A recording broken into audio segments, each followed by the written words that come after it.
श्री राधा कृष्ण अवतार, श्री राधा भाव भावित श्री चैतन्य महाप्रभु, जिनके,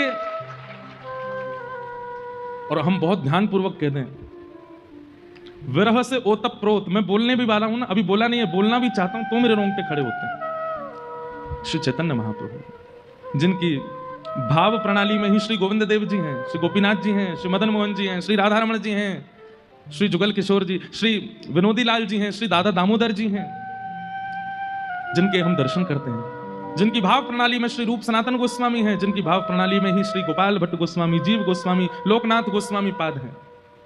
ऐसे श्री चैतन्य महाप्रभु, श्री नित्यानंद महाप्रभु और श्री कृष्ण चैतन्य महाप्रभु। सबसे पहली बात तो बहुत गंभीर है ये चरित्र, इसलिए खूब भाव से सुनिएगा और प्रयास कीजिएगा कि आप लोग जहां जब लेट भी आ रहे हैं तो आके बैठ जाएं, और जिनको जाना होता है वो पीछे ही बैठ जाएं। बस भाव से सुनिए। ये विषय अति गंभीर, अति गूढ़ और अति मार्मिक और समझने योग्य है। वैसे तो भक्तमाल जी में कोई भी चरित्र ऐसा है नहीं जो समझने योग्य नहीं है, पर कुछ विशेष ध्यान लगा करके श्री चैतन्य महाप्रभु के चरित्र को सुनिएगा। ले चलते हैं आपको श्री नुकुंज में। चलो पी लो। निकुंज में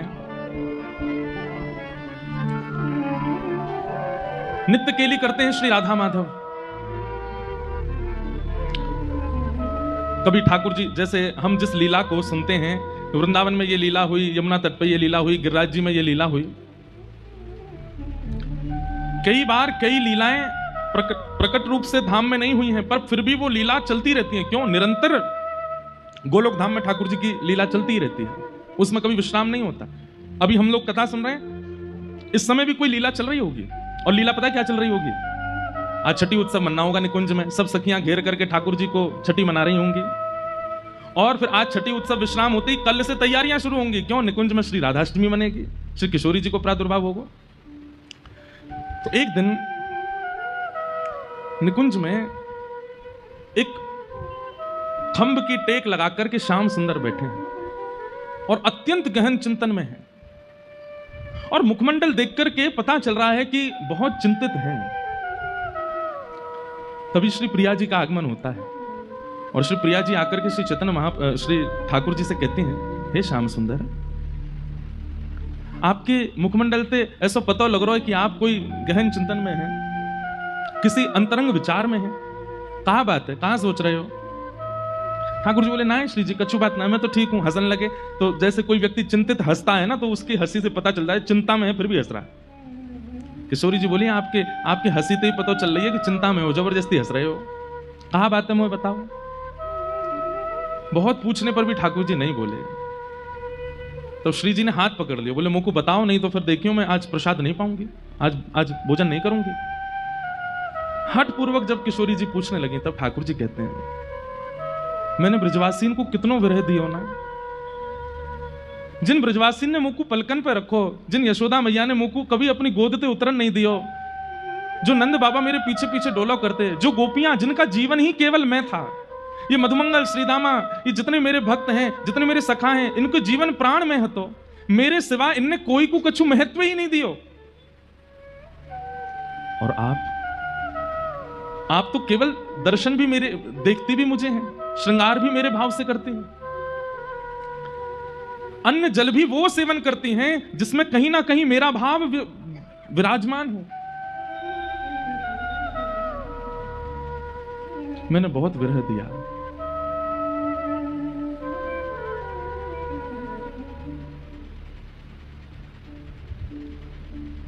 किशोरी जी बोली, अब आप इस बात का चिंतन क्यों कर रहे हैं? इसके चिंतन का भाव क्या है? ठाकुर जी कहते हैं, मैंने गीता में एक बात कही है, बोले, कहा, ये यथामाम प्रपद्यन्ते ताम तथैव भजाम्य हम। जो मुझे जैसे भजता है, मैं भी फिर उसको वैसे ही प्राप्त करता हूं। श्री जी बोली, मतलब? बोले, मोए कभी कभी इतना भार लगे अपने ऊपर, यशोदा मैया के अश्रुबिंद, मधुमंगल श्रीदामा के अश्रुबिंद, मेरी प्राण प्रिया श्री किशोरी जी के अश्रुबिंद, इन गोपीन के अश्रुबिंद, ये सब अश्रुबिंद मुंह को बहुत भार लगे। मैं निर्दयी नहीं हूं, पर मुकु लीला संवरण के लिए निर्दयी बनना पड़ो, और मैं हृदय पे पत्थर रख के व्रत छोड़ के चलो गए। मैं तो रहो द्वारिका में, मैं तो रहो मथुरा में, इतने सुख में विराजो, और मेरे ब्रजवासी दिन रात रोते रहते मेरी याद में। श्री जी मैं इतना निष्ठुर नहीं हूं। तो राधा रानी बोली मैं जानू आप नहीं है निष्ठुर, आप क्यों ये विचार कर रहे हैं? बोले नहीं ना, मेरे चित्त में वो भार बन के बैठी है बात। किशोरी जी बोली तो क्या चाह रहे हैं आप? बोले अब मैं रोऊंगा, अब मैं रुदन करूंगा, और जितनों ब्रजवासी मेरे लिए रोए हैं उतनों ही मैं रोऊंगा, और उनसे ज्यादा रोऊंगा, और रो रो करके बिलक बिलक करके अपने यहां ऋण से मैं उऋण होऊंगा। श्री जी थोड़ी है तो मन से उदास बात सुन करके, पर हंस के बोल रही हैं आप नहीं रो पाओगे। ठाकुर जी बोले क्यों, मैं क्यों ना रो पाऊंगा? बोले कौन के विरह में रोगे? किसके विरह में? आपको विरह है किसका जिसके लिए आप रोगे? आप एक बार कहते हैं श्री राधा, और आपके श्री राधा कहते ही मैं स्वयं को रोक नहीं पाती हूं, मैं तुरंत प्रकट हो जाती हूं। विरह होता है आपको? आप कहोगे हे यशोदा मैया दौड़ी दौड़ी चली आवेगी, आप कहोगे नंद बाबा 100 काम छोड़ करके आवेंगे, आप कहोगे मधुमंगल श्रीदामा रूठे बैठे होंगे तो उठ के आ जाएंगे, लाला बुला रहे हो। आपको विरह होता कहां है जो आप रोगे? ठाकुर जी कहते हैं इसीलिए मैंने कुछ विचार किया है। बोले क्या? किशोरी जी मेरी बात ध्यान से सुनियो। किशोरी जी कह रही हाँ मैं सुन रही हूं, बताओ। बोले मैं आपको देख सकूं, नंद बाबा को देख सकूं, यशोदा मैया को देख सकूं, ब्रजवासी को देख सकूं, पर मैं खुद को ना देख सकूं। मैं आपको नाम गा सकूं पर मैं खुद को नाम ना गा सकूं, क्योंकि मैं स्वयं वही हूं। अगर मैं हूं मैं ही पर आपके भाव में परिवर्तित है जाऊं तो मैं अपना नाम गा सकूं, खुद को पुकार सकूं, खुद को ध्यान कर सकूं, खुद के लिए रो सकूं। श्री जी बोली मतलब? बोले मेरी 3 इच्छाएं अधूरी रह गई हैं, और उन इच्छाओं को मुझको पूरा करना है। कौन कौन सी इच्छा? सबसे पहली मेरी इच्छा है कि श्री राधा जी के चित्त में जो प्रेम है मेरे प्रति, वो प्रेम कैसा है उसका मुझे अनुभव करना है। मेरे हृदय में आपके प्रति कैसा प्रेम ये मैं अनुभव करके देख चुका, पर आपके चित्त में मेरे प्रति कैसा प्रेम है उसका मुझे अनुभव करना है। दूसरी बात, मेरे रूप माधुरी, जब मैं चलूं तो गोपीन के हृदय रूपी मयूर नृत्य करने लगे। जब मैं गोपीन को देखूं तो उनके हृदय में जैसे मानो कोई कटाक्ष कोई कर गए हो। मैं गैयान को देखूं, इन गैयान के थनन से दूर बहने लगे। ऐसा मेरे रूप में कहा है, मैं अपने रूप को जानना चाहूं।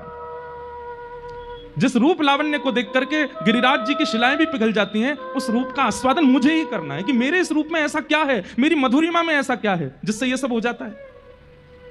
और तीसरी मेरी इच्छा, मेरी प्राप्ति होने पर मेरे प्रेमियों को किस सुख का अनुभव होता है वो सुख मुझे अनुभव करना है। और उसके लिए हे किशोरी जी आप कृपा करो। बोले क्या कृपा करें? बोले आप तन तो रहेगा कृष्ण का पर मन बना दो श्री राधा रानी का। तन तो रहेगा मेरा ही पर उसमें जो भाव प्रकट होंगे वो होंगे आपके। और दूसरी बात, तन मेरा, भाव आपका और रंग भी आपका। ये रंग भी मुझे नहीं चाहिए। किशोर जी बोली क्यों? बोले क्योंकि भाव तो आपको आगे हो मेरे अंदर और तन मेरो है, लेकिन जब जब मैं अपने श्याम स्वरूप को देखूंगा तो मुझको विरह नहीं होगा, मुझे याद आ जाएगा ये तो मैं ही हूं। इसलिए तन भी आपका और मन भी आपका, मतलब तन मेरा पर रंग आपका और भाव आपका। ऐसी कृपा मुझ पे करो। किशोरी जी के चरणों में बैठ करके ठाकुर जी कह रहे हैं अपना भाव दे दीजिए। किशोरी जी ने अपनी जैसी कंठ की माला पहनाई तो श्री कृष्ण को हृदय अंतर ध्यान और श्री राधा भाव चित्त में प्रकट है गए हो। लेकिन अपनी कांति देख करके ठाकुर जी का विरह नहीं आया। तब चरणों में निवेदन किया ये कांति भी छीन लीजिए। तब किशोरी जी ने अपनी चुनरी उतार करके जैसे ही ठाकुर जी को पहनाई तो कृष्ण गौर कर दीनो, श्याम गौर कर दीनो। जो श्याम सुंदर हैं वही गौर बन करके प्रकट हो गए, और वही हैं श्री कृष्ण चैतन्य महाप्रभु। मेरे मन में भाव आ रहे हो कि ये भाव तो कछु हर आचार्य को एक भाव अर्पित करें, तो ये भाव यहां आवे तो 1 घंटा पहले लिख के अर्पित कर दियो, या हमारे ना मिल लो मैं पूरे दिन, क्योंकि मैं कुछ ना कुछ बना तो रहूं। ठाकुर जी गौर हो गए। भाव भी किशोरी जी का है, कांति भी किशोरी जी की है, और अब गुरु भी किशोरी जी हैं। गुरु भी किशोरी जी को माना। भीतर और बाहर दोनों से प्रेमी। और किसके प्रेमी? अपने ही प्रेमी बन गए ठाकुर जी। अपना आस्वादन करना चाहते हैं कि ऐसा क्या है मुझ में जिसके लिए इतने विभोर होते हैं सब, जिसके लिए किशोरी जी ने इतना विरह सहा। अब देखूंगा मैं कि मुझ में ऐसा क्या है जिसके लिए इतना भाव। इस प्रकार श्री ठाकुर जी अपने भाव में परिवर्तित हो गए और श्री गौर हरि के रूप में श्री ठाकुर जी बने आए। ठाकुर जी को इसे विरह भाव में देख करके जितनी भी वहां पर अष्ट सखियां आदि थी वे सब, ठाकुर जी के सखा आदि भी, वे सब भी आगे बोले कि श्याम सुंदर यदि पृथ्वी पर जाएंगे तो हम भी जाएंगे इनके साथ। कौन संभालेगा? जैसे किशोरी जी विरह में रहती थी तो ललिता विशाखा आदि सब सखियां थी उनको संभालने के लिए, श्याम सुंदर जाएंगे तो उन्हें कौन संभालेगा? तो सब सखियां भी अलग अलग रूप धारण करके आई। तो श्री ललिता जी स्वरूप दामोदर दास जी के रूप में प्रकट हुई, श्री विशाखा जी राय रामानंद जी के रूप में प्रकट हुई, भगवान के सुबल सखा ये गौरदास पंडित के रूप में प्रकट हुए, भगवान के सखा श्री दामा अभिराम ठाकुर जी के रूप में प्रकट हुए, और 8 मंजरियां वे अलग अलग 8 आचार्यों के रूप में प्रकट हुई, जिनमें किशोरी जी की जो रूप मंजरी हैं वही श्री रूप गोस्वामी के रूप में प्रकट हुए, जिन्होंने श्री गोविंद देव जी को विराजमान किया। जो लवंग मंजरी हैं आप ही सनातन गोस्वामी के रूप में प्रकट हुई, गुण मंजरी श्री गोपाल भट्ट गोस्वामी जी के रूप में प्रकट हुई, तुलसी मंजरी दास गोस्वामी जी के रूप में, विलास मंजरी जीव गोस्वामी जी के रूप में, और मुंजला मंजरी श्री लोकनाथ गोस्वामी जी के रूप में प्रकट हुई। इस प्रकार आदि आदि ये सब किशोरी जी ने भेजे हैं कि जब कृष्ण चैतन्य बनकर के जाएंगे, ये गौर हरि बनकर के जाएंगे और विरह में जब व्याकुल होंगे कौन संभालेगा इनको, आप जाइए। और सब सखी सहचरी सबको भेजा है धराधाम पर, सब आए। अंग कांति और भाव कांति दोनों के मिश्रण से श्री गौर चैतन्य बन गए। अब ठाकुर जी तो चैतन्य भाव में आ गए, अब बस प्रतीक्षा है कि पृथ्वी पर कब आवे। तो एक आचार्य चरण हुए हमारे श्री माधवेंद्र पुरी दास, जिनके लिए एक बड़ी प्रसिद्ध कथा आप सब लोग सुनते हैं कि खीर चोरा गोपीनाथ, जिन्होंने खीर चुरा करके अपने गोजा में धर ली थी, ऐसे श्री माधवेंद्र पुरी दास, उनके एक शिष्य हैं श्री अद्वैताचार्य जी। श्री अद्वैताचार्य जी को यह बात पता चली कि श्री ठाकुर जी कृष्ण चैतन्य के रूप में प्रकट होने वाले हैं, लेकिन कब होंगे? विचार कीजिए। श्री अद्वैताचार्य जी गंगा के तट पर शालिग्राम भगवान की सेवा करते हैं और 1 लाख तुलसी रोज चढ़ाते हैं, और 1 लक्ष तुलसी अर्पण करने का एक ही भाव रहता है उनके चित्त में, क्या? मेरे गौर हरि कब आएंगे, मेरे श्याम सुंदर कब आएंगे, मेरे प्राणनाथ कब आएंगे। आप जल्दी कृपा करो कि वे अवतरित हों इस धरती पर। जो पाप बढ़ रहा है और जो भाव नष्ट हो रहे हैं लोगों के, उसके प्रादुर्भाव के लिए वे जल्दी प्रकट हों।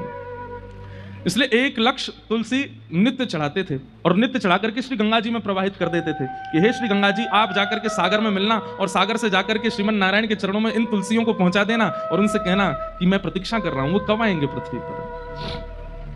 आपके साथ में श्री हरिदास ठाकुर रहते थे, वे भी इनकी सहभागिता में व्यक्त होते थे, सेवा में रहते थे। कहते हैं श्री अद्वैताचार्य जी इतनी तीव्र वेदना से पुकारते थे कि कभी कभी गोलोक धाम में बैठे बैठे प्रिया प्रियतम का सिंहासन हिलने लग जाता था। तो किशोरी जी कहती थी, हम आपसे पुनः कहें भैया बहुत सावधानी से सुनिएगा, ये बहुत गंभीर और बड़ा भाव में प्रसंग है। किशोरी जी कहती, हे श्याम सुंदर, ऐसा लगे कभी कभी कि जैसे गोलोक में भी कभी कभी भूकंप सो आवे, पृथ्वी पे तो भूकंप सुनो है, पर जा गोलोक में भूकंप आ जाए। ठाकुर जी कहे, हे श्यामा जी, आप बड़ी भोरी हो, या गोलोक धाम में कभी भूकंप ना आयो करे? तो बोले, ये तो एक मेरो परम भक्त अद्वैताचार्य पुकार रहे हो है, और वो पुकार करके निवेदन कर रहे है कि गौर हरि पधारो, हे कृष्ण चैतन्य पधारो, मुझको बुलाए रहे हो है। और वाकई विरह वेदना, वाकई जो स्वर हैं वो इतने तीव्र हैं कि गोलोक धाम में भाई भूकंप का अनुभव होने लग जाता है। सोचिए, हम पुकारते कहां हैं ठाकुर जी को? अगर पुकार है जाए तो ठाकुर, जिस गोलोक धाम को ब्रह्मा जी भी नहीं प्रलयकालीन भाव से स्थगित कर सकते, वो भक्त की वेदन स्वर से भूकंप आ जाता है वहां पर। ठाकुर जी कह रहे हैं, अरे जे तो मेरो परम भागवत अद्वैताचार्य मुझको पुकार रहे हो है। किशोरी जी बोली, या कि विरह वेदना में देख नहीं पा रही हूं, आप कृपा करो। और कृपा करके अब अवतार ग्रहण करो। किशोर ठाकुर जी बोले बस चिंता नहीं करो, बस बहुत जल्दी समय आवेगो और मैं जाऊंगा और जा करके सबन पर अनुग्रह करूंगा, कृपा करूंगा। बंगाल प्रांत में एक स्थान है जिसका नाम है नवद्वीप, और नवद्वीप में श्री उपेंद्र मिश्र नाम के एक ब्राह्मण हैं, और उपेंद्र मिश्र ब्राह्मण के यहां पर श्री जगन्नाथ मिश्र जी का जन्म हुआ है, और श्री जगन्नाथ मिश्र जी का ब्याह सची माता जी के साथ में हुआ। चैतन्य महाप्रभु की माता जी को नाम सची मैया और श्री जगन्नाथ मिश्र जी उनके पिताजी। कह में कि ये दोनों कौन है, बोले ये नंद यशोदा के अवतार हैं। श्री नंद बाबा ही श्री जगन्नाथ मिश्र जी के रूप में आए हैं और श्री यशोदा मैया ही सची मैया के रूप में पधारी। गौर देश बंगाल में आपको प्रादुर्भाव है। आपके एक पुत्र हुए जिनका नाम हुआ श्री विश्वरूप जी, और ये विश्वरूप जी ही श्री बलराम जी के अवतार हैं। बलराम जी के दो अवतार हुए हैं, श्री नित्यानंद महाप्रभु जी के रूप में और श्री विश्वरूप जी के रूप में। आप भी उस विरह की वेदना का अनुभव करने के लिए पधारे हैं। जब बलराम जी को पता चली कि लाला जा रहे हो पृथ्वी पे, तो श्री नित्यानंद महाप्रभु के रूप में वे भी पधारे और श्री विश्वरूप जी के रूप में। फिर कथा आती, कल के प्रसंग में आएगा कि विश्वरूप जी और नित्यानंद जी जब दोनों मिले तो श्री विश्वरूप जी नित्यानंद जी में ही विराजमान हो गए, ज्योति रूप एक हो गए, और श्री बलराम जी के रूप में श्री नित्यानंद महाप्रभु हो गए। तो सची माता के यहां एक लाला ने जन्म लिया जिनको नाम है श्री विश्वरूप जी, जो कि श्री बलराम जी के अवतार है। ध्यान से सुनिएगा। बलराम जी के आगमन के बाद, विश्वरूप जी के प्रादुर्भाव के बाद सची मैया के 8 बार गर्भ धारण हुआ, पर 8वां बार गर्भपात हो गया। बालक ठहरते नहीं है गर्भ में, जिस कारण से सची मैया इतनी चिंतित रहती हैं। इनकी सेवा में श्री दामोदर भगवान जी थे, ये उनकी खूब सेवा करती, आराधना करती, इत्र लगाती, माला पहनाती, तुलसी पधराती और चरणन में बारंबार निवेदन करती। मुझ को बहुत डर लगे, मुझ को बहुत पीड़ा हुए। अब जैसे कई माताओं को ऐसे भावना का अनुभव हो जाता है, भगवान करे किसी को ना हो, पर ऐसी क्रिया जिन माताओं के साथ हो जाती है ना, वो बहुत डरने लगती हैं फिर कि हमसे कोई अपराध ना बन जाए, हमारे किसी अपराध का हमको ये फल मिल रहा है, या हमारे द्वारा कोई गलती ना हो जाए। ऐसे सच्ची मैया बड़ी सावधानी रखती हैं और बड़ी सावधानी से अपना जीवन यापन करती हैं कि कोई अपराध ना बन जाए। दामोदर भगवान जी की सेवा करती हैं और सेवा करके केवल ये कहती हैं कि हे दामोदर नाथ, आप कृपा करो, मैं अब कोई अपराध नहीं करूंगी, पवित्रता को ध्यान रखूंगी, सब मंगल में हो, बस एक बालक और जीवन में आ जाए, आप जैसे ही आ जाए, आपकी सेवा करवे वारो, आपको भजवे वारो, आपको प्राप्त करवे वारो आ जाए। शुद्ध विचार और शुद्ध मनस्थिति ही ठाकुर जी को आगमन कराती है। हमारी विचारधाराओं में कहीं ना कहीं, हमारे आचरण में कहीं ना कहीं, हमारे भाव में कहीं किंचित कोई दोष रह जाता है, ठाकुर जी आते आते रुक जाते हैं। आप कहेंगे तो फिर आप ये क्यों कहते हैं कि ठाकुर जी भक्तवत्सल हैं, ठाकुर जी करुणा सिंधु हैं, वो दोष विचार नहीं करते। ठाकुर जी नहीं करते विचार, पर एक बात जो श्रीमद् भागवत जी में ठाकुर जी गोपियों से कहते हैं कि मैं पुकारने पर इच्छुक तो इतना होता हूं कि दौड़ करके चला जाऊं, पर तभी मुझे विचार आता है कि कहीं दोष युक्त व्यक्ति है और तब भी मैं पहुंच गया, तो उसके मन में यह भाव आ जाएगा कि आचार्य चरण तो ऐसे ही बोलते थे कथा में, मैं तो खूब दोषी था फिर भी आ गए ठाकुर जी। आचार्यों की वाणी कहीं मिथ्या ना हो जाए और कहीं उसके मन में यह भावना ना आ जाए कि दोष रहे आवे तो भी ठाकुर जी आ ही जाते हैं, और कहीं उसकी प्रेरणा से और लोग भी दोष युक्त ना रह जाए। समझ रहे हैं ना बात को? इसलिए ठाकुर जी किंचित भाव के दोषों को देख लेते हैं कि कहीं विचार और भावों में तो दोष नहीं है, और विचार और भावों में अन्य दोष आ भी जाएं तो भी ठाकुर जी आ जाते हैं, पर कहीं मात्सर्य दोष आ जाता है, ईर्ष्या का दोष। एक बात हमारी लिख लीजिएगा कंठीबद्ध होकर के, ईर्ष्या का दोष यदि चित्त में है तो कितनों नाम जप कर लो, कितनों भजन कर लो, कितनों तिलक लगा लो, कितनों गुरु जी के चरण धो धो के पी लो, नहीं मिलेंगे ठाकुर। ईर्ष्या दोष ठाकुर जी को प्रिय नहीं है बिल्कुल भी। काम दोष है तो भी ठाकुर जी मिल जाएंगे, क्रोध दोष है तो भी मिल जाएंगे, अन्य दोषों से युक्त हैं तो भी ठाकुर जी अनुग्रह कर देंगे, पर ईर्ष्या दोष में नहीं। सची मैया परम पवित्र हैं हृदय से और नित्य श्याम सुंदर को पुकारती हैं। अब देखो एक चीज आपको सब जगह मिलेगी कि आचार्य चरणों की माताओं का जीवन देखो। अब इसमें वुमेन एम्पावरमेंट वाले हमको कहीं घसीट नहीं लें, और पिता को कुछ नहीं करना है, सब हमें ही करना है। आप इस बात को ऐसे क्यों ले जाते हैं? पिता के अथक प्रयास से कुछ नहीं होने वाला, बेटा केवल खाएगा पिएगा सोएगा, पर उसके भीतर अंतरंग का जो निर्माण है वो तो मां के स्वभाव से ही होगा। ऐसा भी होता है कि कई बार ठाकुर जी कृपा कर देते हैं, माँ भी अपवित्र है, पिताजी भी अपवित्र है, लेकिन बालक शुद्ध हो जाते हैं। तो कहते हैं कि माँ के अंदर जो उनकी माँ का गुण था, वो गुण ठाकुर जी ने कृपा करके उस बालक में दे दिया। तो कई बार नानी का गुण, दादी का गुण, परदादी का गुण भी बालकों में आता है। पर यह बात निश्चित है कि आएगा माँ से ही। इसलिए माँ का पवित्र होना बहुत। कल हम लोग सुन रहे थे कि वहां श्री रामानुजाचार्य जी की माता जी या फिर श्री सतकोप स्वामी जी की माता जी, वो भी ठाकुर जी को देख करके मन में भाव रखते हैं, आप जैसा लाला हो जाए, बस आपकी सेवा करने वाला हो जाए। संतान प्राप्ति में एक नियम तो विशेष ध्यान रखिए, विष्णु आराधनार्थाय। हे गोविंद देव जी, एक लाला दे दो, काय बात को चाहिए, धन वृद्धि करे, बिजनेस बढ़ावे, खूब सारो धन कमा के, नहीं, नित्य आपकी सेवा करे, संतन की सेवा करे, भक्तन की सेवा करे, वृंदावन की सेवा करे, गौ आराधना करे। इन भावन से युक्त एक संतान दे दो। देखियो गोविंद देव जी संतान नहीं देंगे, खुद आ जाएंगे, बोले ये सब तो मैं करूंगा। हम मांगते क्या है? धन वर्धन करने वाला हो, व्यापार वर्धन करने वाला हो, वंश वर्धन करने वाला हो। तो फिर ठाकुर जी काने लूले नहीं भेज दें, ले ये नहीं दे, यही करेंगे वंश वर्धन। लेकिन जब ठाकुर जी से कहते हैं कि संत सेवा, हरि सेवा, गौ सेवा, भजन सेवा, सत्संग सेवा, धाम सेवा, इन सब निष्ठाओं से युक्त एक संतान चाहिए, तो कई बार गोविंद देव जी पूछते होंगे, किशोरी जी मैं चला जाऊंगा? क्योंकि यहाँ की भावना में भक्ति है, संतान की कामना भी किसी और कामना से, इस भाव से तो ठाकुर जी का मन होने लगता है कि मैं संतान बन के आ जाता हूं, ये मोह तो बढ़िया कोई ना कर सके। सच्ची मैया का चित्त बहुत पवित्र है और दामोदर भगवान से केवल कहती हैं, और किसी कामना के लिए पुत्र की याचना नहीं कि वो हमारा संस्कार करे या हमारे वंश का वर्धन करे या आदि आदि सब क्रियाओं को क्रियान्वित करे। केवल एक कामना से पुत्र चाहिए, आपका भजन करे, आपको ध्याए, आपको याद करे, आपकी सेवा करे। बस ये भावना पहुंच गई ठाकुर जी तक। और तभी किशोरी जी को ठाकुर जी कहते हैं, मुंह को तो मिल गई मेरी मैया। बोले कौन? बोले सच्ची मैया, नवद्वीप में गंगा के तट पे अपने दामोदर भगवान से यूं कह रही हैं कि आपको भजवे वारो, और मैं यही भाव से तो जानना चाहूं कि मैं खुद को भजूं, देखूं तो सही मेरे भजन में है का। मुंह को तो मेरी मैया मिल गई। किशोरी जी ने दृष्टि करके देखा, हाँ श्याम सुंदर ये यशोदा मैया ही हैं, वही अवतार धारण करके गई हैं। और श्री जगन्नाथ मिश्र जी ये साक्षात नंद बाबा हैं। और जिस प्रकार एक राजा कभी फकीरी का अनुभव करना चाहता हो तो सिंहासन पर बैठ करके नहीं कर सकता, अपने सिंहासन से उतर करके जाएगा, रूप बदल करके जाएगा, फकीरों के बीच में रूप बदल के बैठेगा, तभी फकीरी का अनुभव होगा। ठीक उसी प्रकार श्याम सुंदर अपनी प्रेम लक्षणा भक्ति, विरहा भक्ति का अनुभव करने के लिए श्री नुकुंज से सबको प्रणाम करके और सच्ची मैया के गर्भ में विराजमान हो गए, पधार गए। अब देखो ध्यान से सुनना, दामोदर भगवान को प्रणाम करके और बस यही कामना है कि बालक हो जाए, और बस ये प्रणाम करती करती, यही चिंतन करती करती सच्ची मैया सोई, और उसी रात्रि श्री ठाकुर जी उनके गर्भ में पधारे। और जैसे ही गर्भ में आए हैं श्याम सुंदर, सच्ची मैया को स्वप्न आना प्रारंभ हुआ।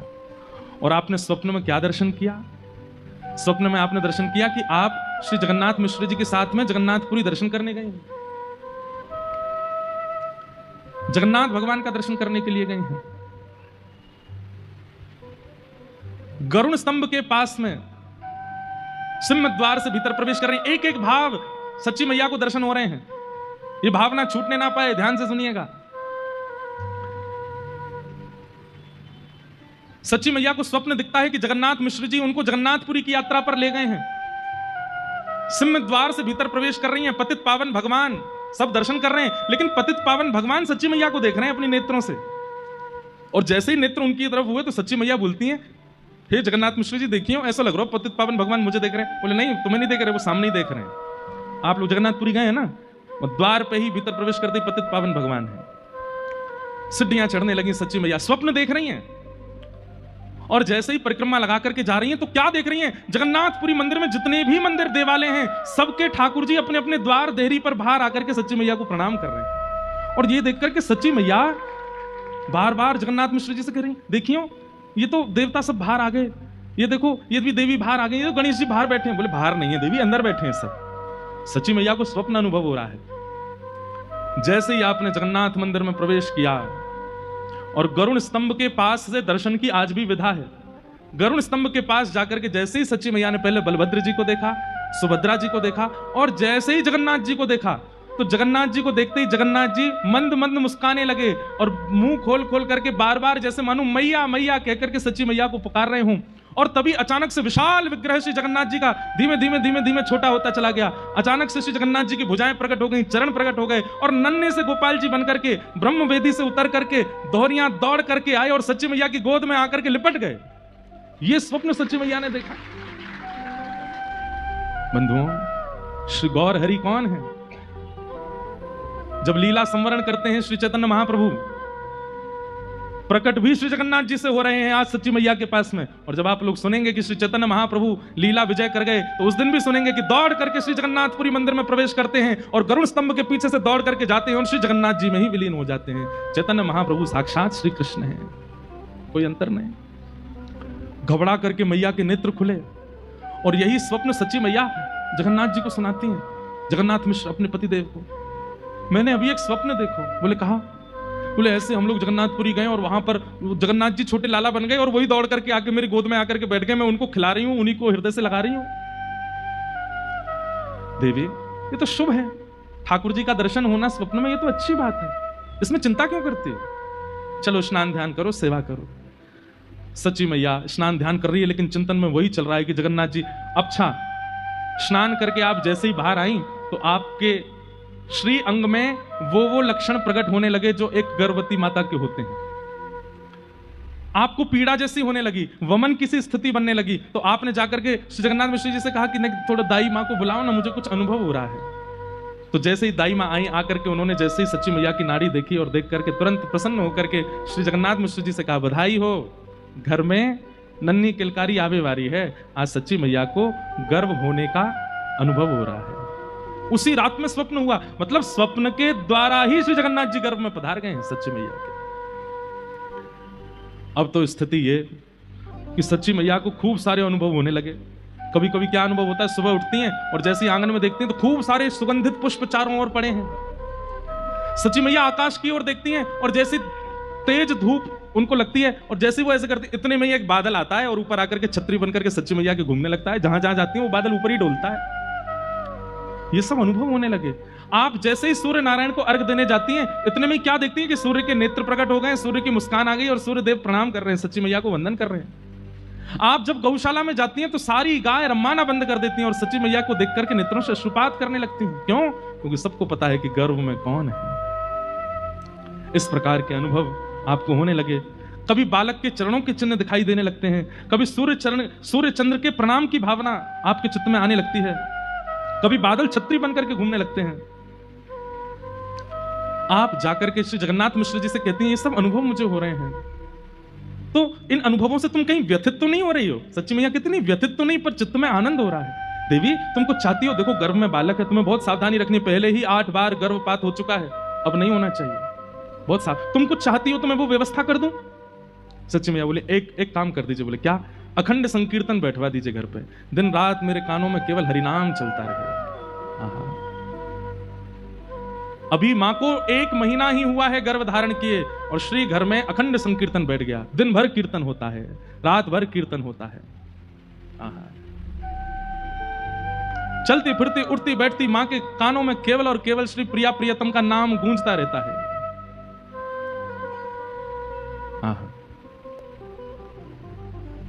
हम सब भी गावें सच्ची मैया के भाव से।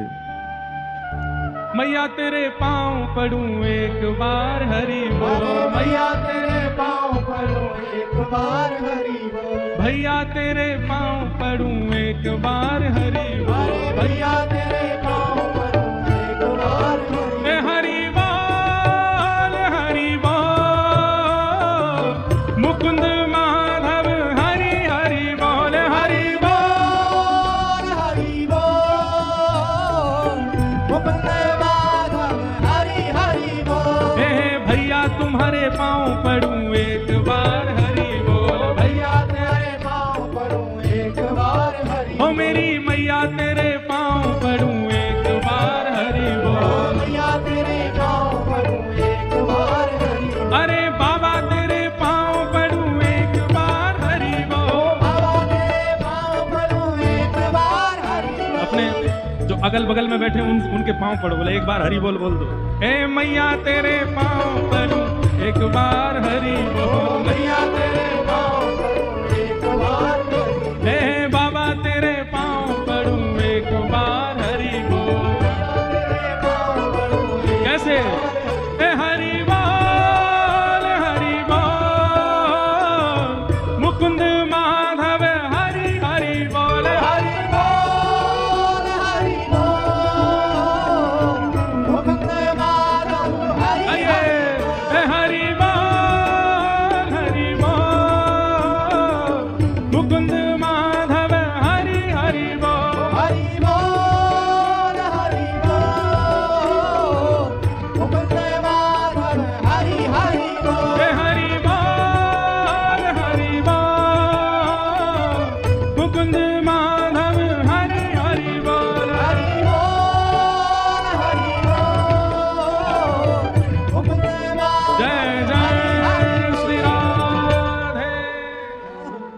महाराज जाओ।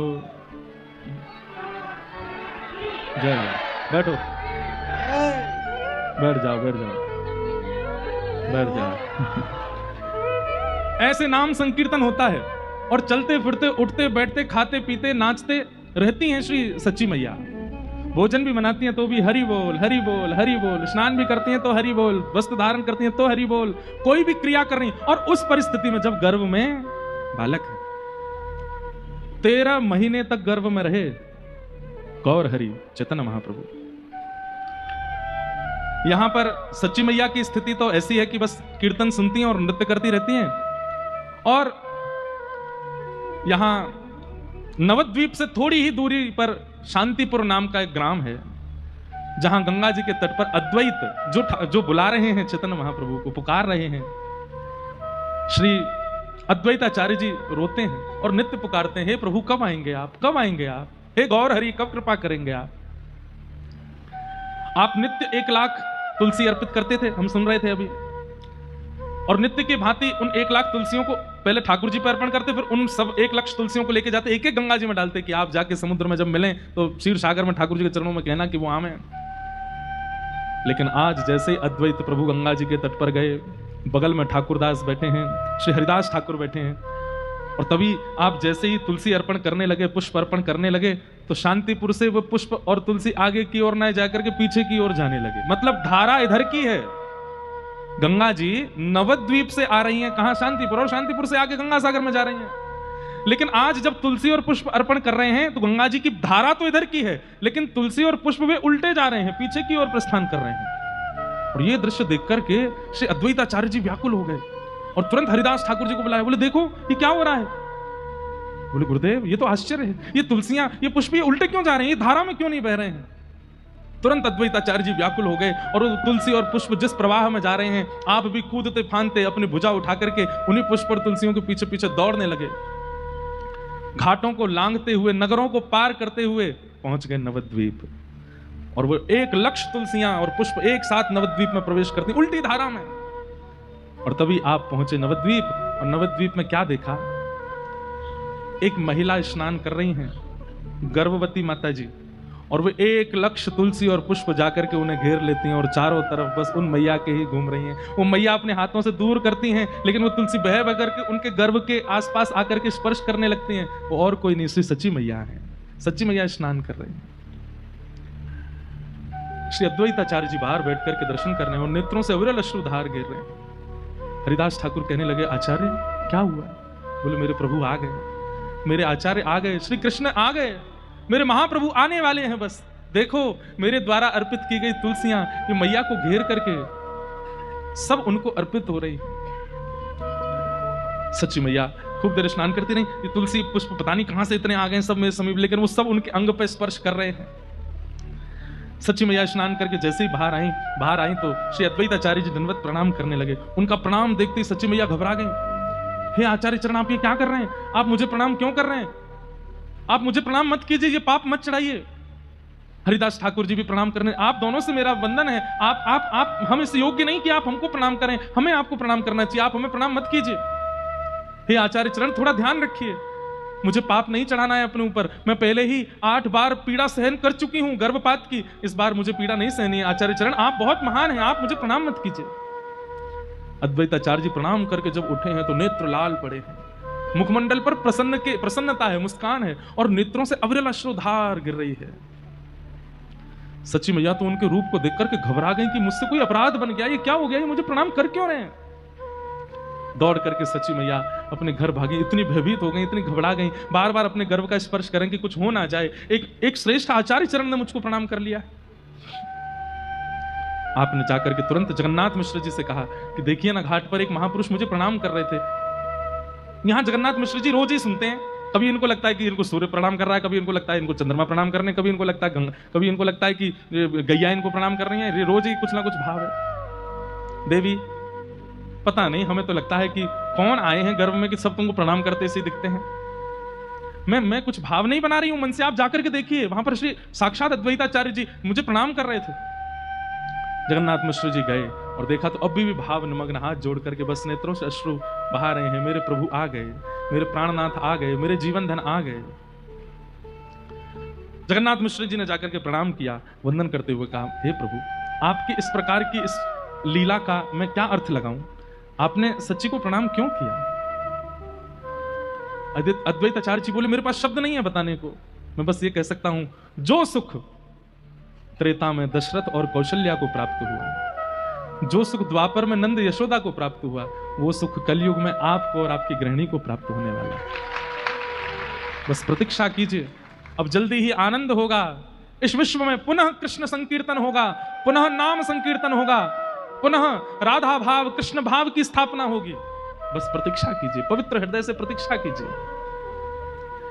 आज जगन्नाथ मिश्र जी को भी विश्वास हो गया कि सच्ची मन से भाव नहीं बना रही है, सच में उसे अनुभव हो रहे हैं सबके प्रणाम का।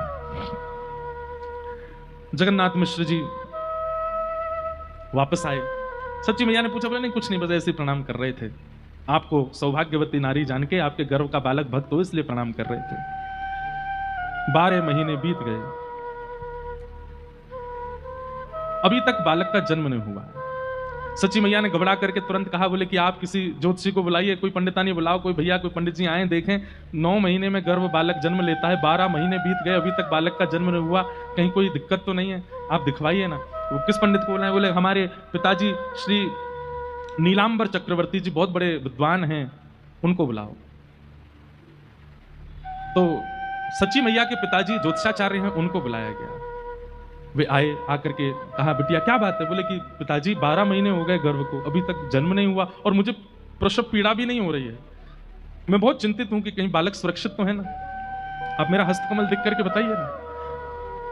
नीलांबर चक्रवर्ती जी ने कई बार अपनी बेटी का हाथ देखा है, वे जानते थे सब, लेकिन आज जैसे ही हस्तकमल आगे किए हैं तो हस्तकमल की जितनी भी रेखाएं थी, उन रेखाओं में रेखा हमारी आपकी तरह नहीं थी, मानो जैसे शंख बन रहा हो, पद्म बन रहा हो, चक्र बन रहा हो, रेखाएं परिवर्तित हो गई। और उन चक्रों को, उन चिन्हों को देख करके जो ज्योतिष के बड़े बड़े पंडित जो ज्योतिष अध्ययन करते हैं, उन ज्योतिष अध्ययनों में जो सब सर्वश्रेष्ठ जिन आकृतियों को बताया गया, वो समस्त आकृतियां एक साथ किसी के हाथ में हो ही नहीं सकती हैं। लेकिन आज नीलांबर चक्रवर्ती जी अपनी पुत्री का हाथ देखते हैं, हाथ कांपने लगते हैं और कहते हैं, लाली ये तेरी हस्तरेखा परिवर्तित कैसे हो गई, ये सब कुछ इतना सुंदर कैसे हो गया? रुदन करने लगे और वे भी प्रणाम करने लगे। सच्ची मैया बोली, जगन्नाथ मिश्र जी देखो आज पिताजी भी प्रणाम कर रहे हैं, ये हो क्या रहा है? अरे ठाकुर जी आए हैं गर्भ में, सब प्रणाम करेंगे। लाली तो चिंता मत कर, पूर्ण समय लेने दो, ये जो भी हैं ये अत्यंत श्रेष्ठ हैं, अत्यंत महापुरुष हैं, वे निश्चित ही अपने परिपूर्ण भाव से प्रकट होंगे, इसलिए तुम बिल्कुल निश्चिंतित होकर, निसंकोच होकर के ये ऐसा बालक जन्म लेगा जिस बालक के जन्म लेने से तुम और तुम्हारा पूरा कुल सौभाग्य मानेगा। बस प्रतीक्षा करो।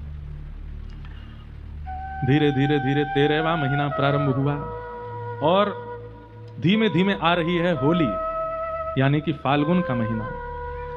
और जैसे ही फाल्गुन की द्वादशी आई है, फाल्गुन की पूर्णिमासी आई है, आहा फाल्गुन पूर्णिमा का दिन है और उस दिन चंद्र ग्रहण भी है, चंद्र ग्रहण भी है। कहते हैं ग्रहण काल में किया गया कोई भी भजन, कोई भी उत्सव, कोई भी मंत्र उच्चारण, वह इतना फल देता है जितना उसके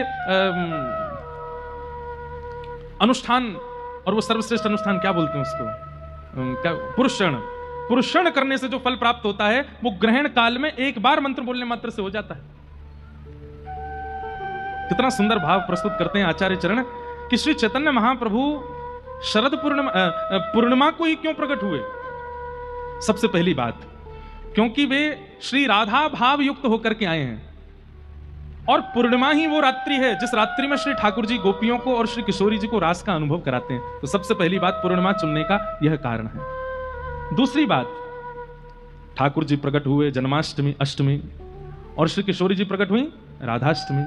8 और 8 दोनों एक हुए, कितने हुए? 16, और 16वें दिन आती है पूर्णिमा। यानी कि इस बात से प्रस्तावित हुआ कि ना तो ये केवल राधा है, ना ये केवल कृष्ण है, ये राधा कृष्ण मिलित हैं, इसलिए पूर्णिमा को आ रहे हैं, पूर्णिमा को आ रहे हैं। पूर्णिमा, उसमें भी फाल्गुन महीना क्यों चुना? बोले भैया साल भर तो कन्हैया को रंग चढ़े सबन पे, ये एकमात्र होली है जहां दिन किशोरी जी को रंग चढ़े श्याम सुंदर पे। तो आज ठाकुर जी इस बात को प्रस्तुत करने के लिए कि मैं अपने वर्ण में नहीं आया हूं, किशोरी जी ने मुंह पर रंग डारो है अपनो, या हमारे श्री फाल्गुन पूर्णिमा के दिन गौर प्रकट हुए हैं। आज ठाकुर प्रकट होकर के चैतन्य महाप्रभु कह रहे मेरो वर्ण नहीं है, किशोरी जी ने रंग लगा के भेजो मुझको, आज वे जीती है मैं हारो हूं, ये हमारी पूर्णिमा को प्रकट बहन है।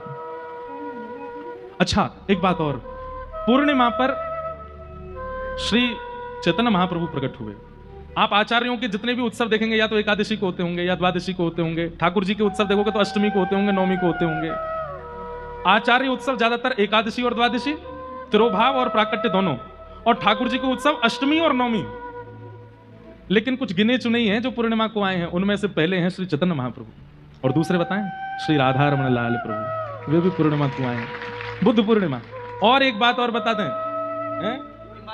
हाँ निम्बार्क भगवान भी पूर्णिमा को, जय हो पलसाना वाले महाराज जी, बहुत गिने चुने होंगे। और एक आपकी राजस्थान की लाली, कौन, मीराबाई, शरद पूर्णिमा को। मतलब एक बात तो स्पष्ट हो जाएगी, प्रेम रस से युक्त जितने भी आए हैं पृथ्वी पर वो पूर्णिमा को ही आए हैं, पूर्णिमा को ही प्रकट हुए हैं।